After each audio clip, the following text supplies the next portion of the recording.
pessoas! Vocês já ouviram falar no caso das holandesas desaparecidas no Panamá? Bem, se trata de Elizane e Chris. As duas eram holandesas, recém-formadas. Elas trabalhavam em um café na Holanda e estavam juntando dinheiro para fazer uma viagem. E elas eram loucas para conhecer o Panamá e juntaram durante 6 meses dinheiro para poder fazer essa viagem para o Panamá. Elas iriam fazer um trabalho voluntário. Daí elas conseguiram e foram para o Panamá, ficaram numa cidade primeiro costeira, daí elas estavam aproveitando, indo pra praia, indo pra boate. Lá elas conheceram 2 holandeses, que também estavam passando férias lá na Holanda, e até aí, beleza. No dia 29 de março de 2014, elas foram para uma cidade bem perto da fronteira com a Colômbia, e aí era lá onde elas iriam fazer o trabalho voluntário, com crianças. Só que houve um imprevisto, daí a semana que elas iriam começar o trabalho voluntário, não tinha vaga para elas, então elas iam ter que começar em outra semana. Lá nessa cidade, elas ficaram numa host family e a moça já era acostumada a pegar assim jovens de outros países para poder ficar lá na casa dela. Daí tinha um quarto meio separado, que era onde as meninas ficavam, mas aí, sempre ficavam conversando, enfim. As meninas contaram pra essa moça que não tinha dado certo, que elas estavam muito tristes porque era uma viagem dos sonhos, elas estavam tão animadas com esse projeto de fazer o trabalho voluntário com as crianças. Daí a moça ficou falando com elas que elas tentassem um outro colégio que também fazia essa parte de trabalho voluntário. Elas disseram que já tinham tentado e só na outra semana que tinha vaga, elas não sabiam o que fazer nesse tempo. Daí a moça disse, vão aproveitar, vão fazer trilha, vão conhecer a cidade, tem tanta coisa bonita por aqui, tem as cachoeiras, que a cidade era conhecida também pelas cachoeiras, pelo rio que passava por lá, tudo beleza. Aí elas, tá certo, vamos aproveitar, né? Aí elas foram e tentaram marcar um guia pra levar elas em uma das trilhas. Só que o guia só tinha vaga pra 2 dias depois. E elas queriam aproveitar o máximo possível. Daí elas marcaram pra 2 dias depois, pra o guia mostrar lá um pouco da cidade pra elas e tal. Só que aí elas resolveram, no outro dia, já ir pra uma trilha sozinhas mesmo. Então elas pegaram o cachorro da moça, que se chamava Blue, e foram pra lá pra poder fazer a trilha. É importante ressaltar que tudo isso aconteceu, o início da trilha aconteceu no dia 1º de abril de 2014.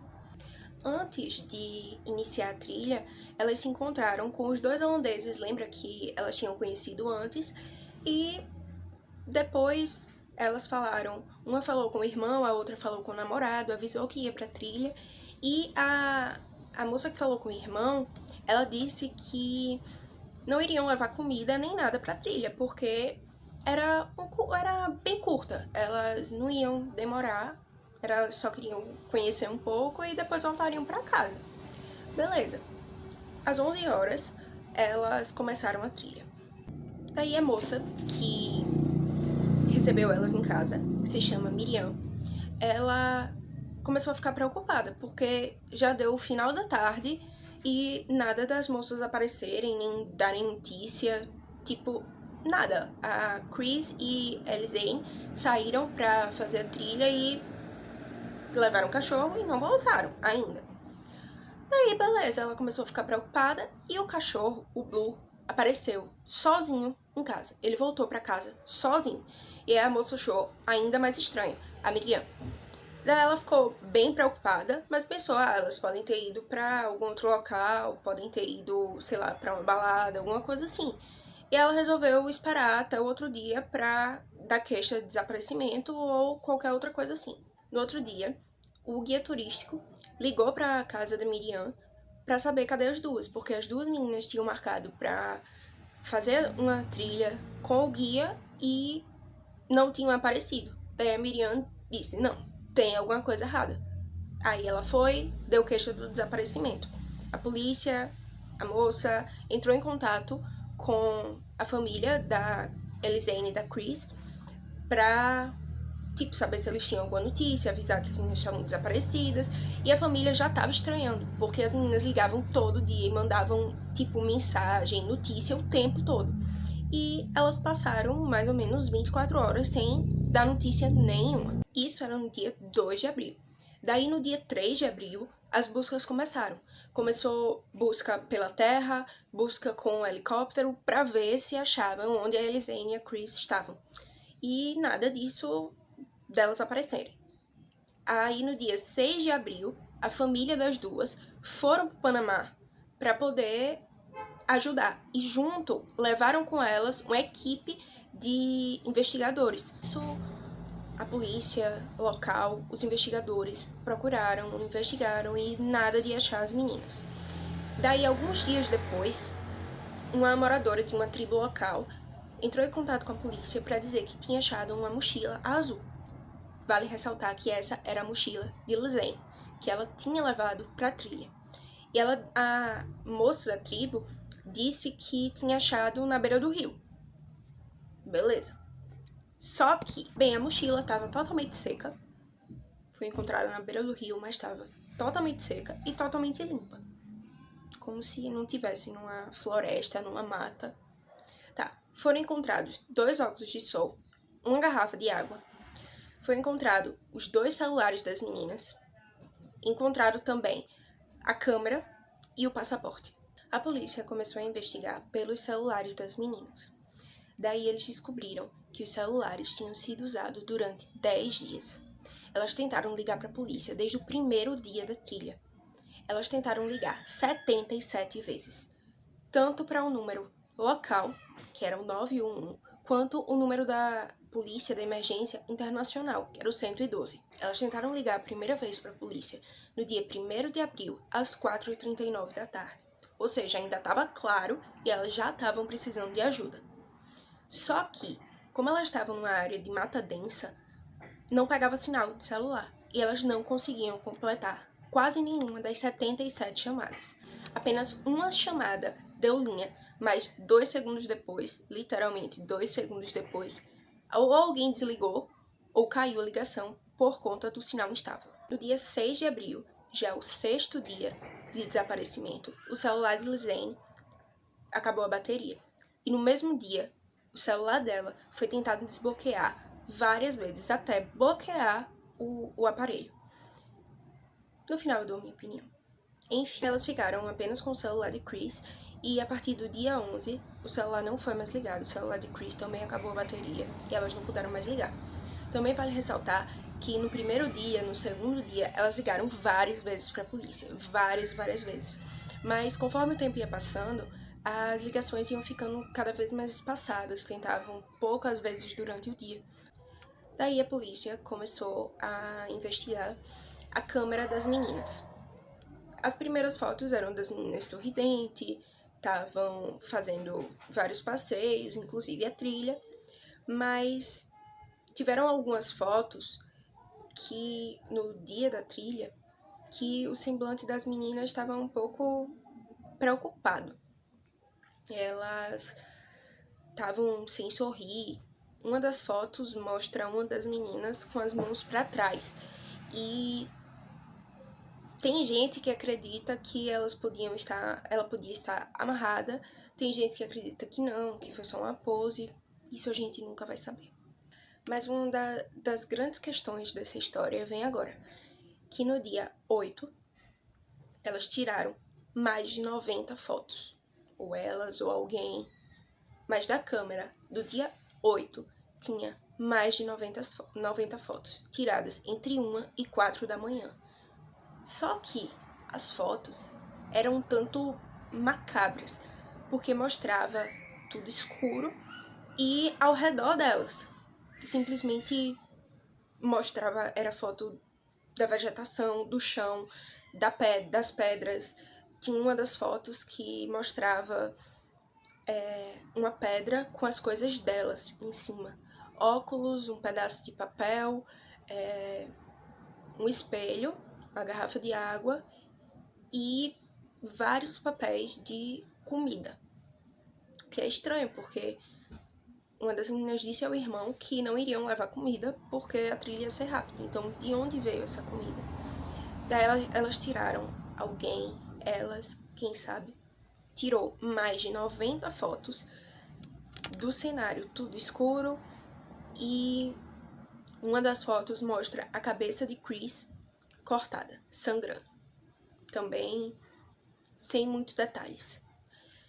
E ninguém sabe se uma das meninas estava tirando foto para poder mostrar onde elas estavam, para poder usar o flash para ver ao redor, ou para, sei lá, registrar o que tinha acontecido com elas. Mas no final eu dou a minha opinião sobre isso. E no meio das 90 fotos, tinha uma foto que tinha sido apagada. Na mesma hora, a polícia pegou especialistas para poder tentar recuperar a foto. Só que eles não conseguiram recuperar. A polícia falou, no caso, os especialistas falaram que se a foto tivesse sido apagada na própria câmera, seria super fácil de recuperar. Era uma coisa extremamente simples. Mas, se tivessem tirado o cartão de memória, colocado no computador e apagado a foto, ou resetado a câmera, não teria como eles recuperarem. E, enfim, eles não conseguiram recuperar a foto. Na mochila foi encontrado 34 digitais. Entre essas digitais, 2 eram de 2 mulheres desconhecidas, que provavelmente elas pertenciam a Chris e Elizane, e encontraram também material genético. O material genético confirmava que existia pelo menos um homem junto das meninas. Então eles continuaram a procurar as meninas, continuaram as buscas, e durante essas buscas eles encontraram as roupas de Chris perfeitamente dobradas em cima de uma pedra. Só que as roupas foram encontradas do outro lado do rio. Seria do outro lado da trilha, elas não eram no mesmo local da trilha. Outra coisa estranha. E em relação às digitais, pelo visto, a polícia não deu muito crédito e não investigou. 2 meses depois, no mesmo local que encontraram a mochila, eles encontraram metade de um osso pélvico e uma bota com o pé dentro. O osso pélvico, ele estava perfeitamente limpo e perfeitamente branco. E a bota tinha um pé dentro e o pé ainda tinha restos de tecido. Ou seja, eles estavam em estágios diferentes. Alguns dias depois, eles encontraram mais ossos. Os ossos pertencentes às meninas. Os ossos de Elizane estavam com restos de tecido e indicavam que ele tinha se deteriorado, ele estava no estágio de putrefação natural para aquele tempo, o tempo provável da morte. Mas os ossos de Chris, eles estavam perfeitamente limpos e perfeitamente brancos. Não tinham nenhum sinal de tecido. O que é estranho, porque parecia que os ossos de Chris tinham sido mergulhados em algum tipo de ácido ou solução para corroer o tecido e deixar extremamente branco. Daí vem, ao meu ver, as inconsistências da história.